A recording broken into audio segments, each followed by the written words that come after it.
Semua bermula dari sini. Fill me out with your smile. Now the sunshine brings the light.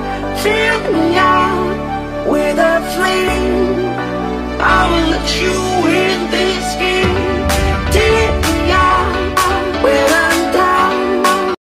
Assalamualaikum warahmatullahi wabarakatuh. Jadi kali ini sedikit kita bercerita tentang pengalaman kampus yang di kampus Mengajar angkatan 2 tahun 2021. Jadi waktu itu tuh bulan Juni, tepatnya itu sebelum 2 hari penutupan registrasi, iseng-iseng buat ikut kegiatan kampus mengajar. Nah, diajakin sama temen yang juga satu jurusan, namanya dia Tansi Madini, kan, buat ikut dalam daftar agenda kampus mengajar. Jadi awalnya tuh benar-benar iseng-iseng untuk nyari informasi aja. Kami tuh otodidak, cuma nyari langsung di Google gitu kan, daftar sendiri, ngisi sendiri, terus ngurusin berkas-berkas buat berkas-berkas yang harus dikumpulkan pas pendaftaran gitu kan. Sudah dikumpulkan. Kemudian waktu itu setelah berjalannya waktu, bulan Juni, kalau tidak salah Juni itu pengumumannya, setelah bulan Juni pengumumannya itu ada satu tes lagi yang namanya tuh tes kebinekaan, dimana pada tes kebinekaan ini kami itu mengisi tentang beberapa isian yang pertanyaan yang mengenai Pancasila, terus menghargai pandangan, menghargai agama, dan yang lain, yang isinya benar-benar tentang kebinekaan.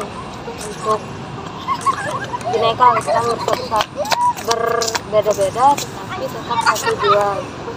Kemudian setelah bulan Juni, tepatnya bulan Juli pertengahan, itu pengumuman dari kampus mengajar. Akhirnya lulus dari kedua tahap tadi. Yang pertama seleksi berkas, yang kedua tes kebinekaan. Setelah tes kebinekaan, itu pengumuman. Setelah pengumuman ada lagi tahap yang namanya pembekalan.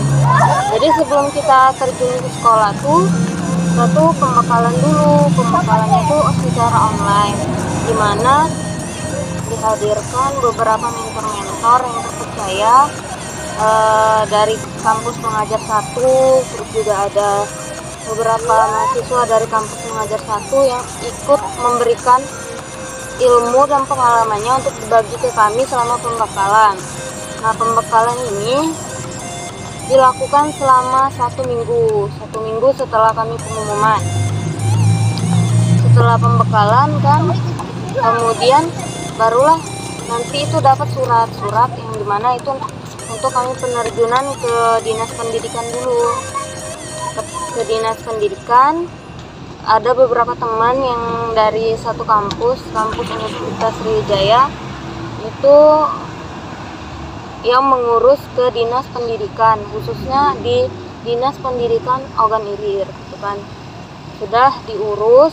Setelah diurus itu kami akhirnya mengurus surat juga ke kampus. Surat kampus ini buat kami bawa untuk surat pendamping juga, selain dari surat dari dinas pendidikan ke sekolah. Setelah dapatlah kami surat yang diperlukan untuk penerjunan, sekitar bulan Agustus pertengahan sampai akhir, kami sudah mulai diterima di sekolah di SMP 2 Rantau Panjang.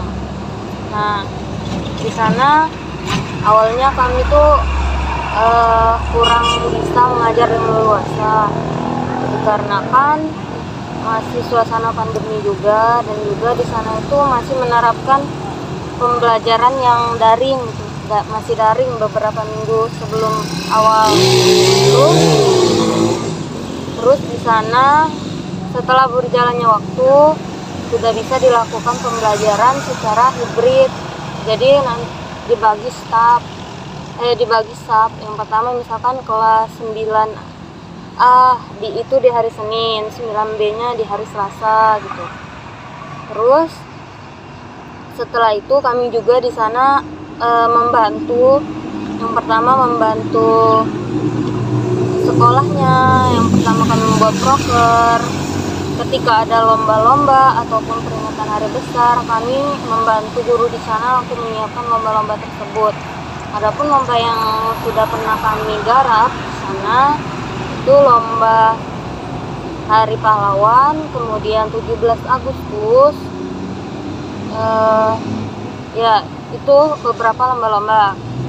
Kemudian kami juga membuat proyek yang pertama itu ada namanya proyek perorangan dan juga ada namanya proyek kelompok. Dikarenakan beberapa adanya masalah, jadi kami sudah membuat proyek yang individu, kami hanya membuat proyek kelompok yang kami lakukan di sana. Yang pertama festival sampah, kemudian ada juga kami membedah perpustakaannya, kami membuat jadwal tiket, pokoknya semuanya kami ubah gitu. Yang di perpustakaannya yang awalnya memang banyak buku di dalamnya, tapi tidak terurus, hanya dibiarkan gitu saja bukunya, padahal buku-bukunya itu sangat banyak. Nah, kami benar-benar perbaiki, terus kami juga buat taman di situ menjadi lebih baik lagi dengan kami hias menggunakan ban, barang-barang bekas. Kemudian juga kami juga membuat apotek hidup di sana, menanam tanaman-tanaman obat gitu. Di sana juga saya mengajar kelas 9 di SMP Negeri 2 Rantau Panjang kelas 9. Di sana saya mengajar IPA. Jadi ada 3 orang yang mengajar IPA, yaitu saya sendiri, 4 orang, saya sendiri, Kak Dina, Dea, sama Dinda. Ada 1 orang yang mengajar mengajar IPS, ada 2 orang, Kak Dia sama Kak Ima. Mengajar matematika 1 orang dan penjahit 1 orang. Untuk yang mengajar kelas 7 itu ada 3 orang, Kak Dina, Kak Iwan, dan Kak Ima. Untuk yang mengajar kelas 8 itu ada Sandy, Dinda, dan Thea. Terus untuk kelas 9 ada saya sendiri sama Kak Dia. Mungkin banyak sekali ya pelajaran yang dapat saya terima dan saya ambil dari proyek kampus mengajar. Yang pertama ilmu, kemudian saya juga mendapatkan banyak pengalaman di mana saya yang seharusnya dari saintek itu tidak mengajar, tetapi di sana saya belajar untuk mengajar anak-anak gitu kan, berinteraksi sama mereka. Terus dari sekolahnya juga sangat welcome kepada kami dengan mempersilahkan kami mengajar gitu. Kemudian rasa kekeluargaan yang dibentuk dari tim kami yang sangat hebat. Mereka semuanya sangat kompak apabila kami ada rapat atau kami sedang ada proyek di sekolah ataupun pembagian jadwal mengajar. Itu sangat benar-benar terasa kekeluargaannya. Kemudian kami juga diberikan dosen pembimbing yang sangat baik, yaitu Bapak Sultan Nawawi, MPD. Beliau adalah dosen dari Universitas Muhammadiyah Palembang. Dia sangat baik dan memfasilitasi kami, mengajari kami dan mengajak kami rapat setiap minggunya. Kemudian beliau datang ke sekolah sebanyak 3 kali. Yang pertama pas kami penyerahan mahasiswa kampus mengajar. Kemudian yang kedua saat beliau mengadakan kelas pelatihan kepada guru-guru di SMP Negeri 2 Rantau Panjang. Dan yang terakhir, saat kami pelepasan mahasiswa-mahasiswi SMP Negeri 2 Rantau Panjang. Mungkin sekian sedikit cerita bincang-bincang kita mengenai kampus mengajar. Buat kalian yang tertarik untuk mendaftar kampus mengajar angkatan 4 sekarang sudah dibuka. Jangan lupa lengkapi berkasnya dan mari berkontribusi untuk bangsa. Terima kasih. Nanti di next video nanti kita bahas tentang pembuatan logbook sama laporan harian dan mingguan. Terima kasih guys. Mungkin itu saja. Wassalamualaikum warahmatullahi wabarakatuh.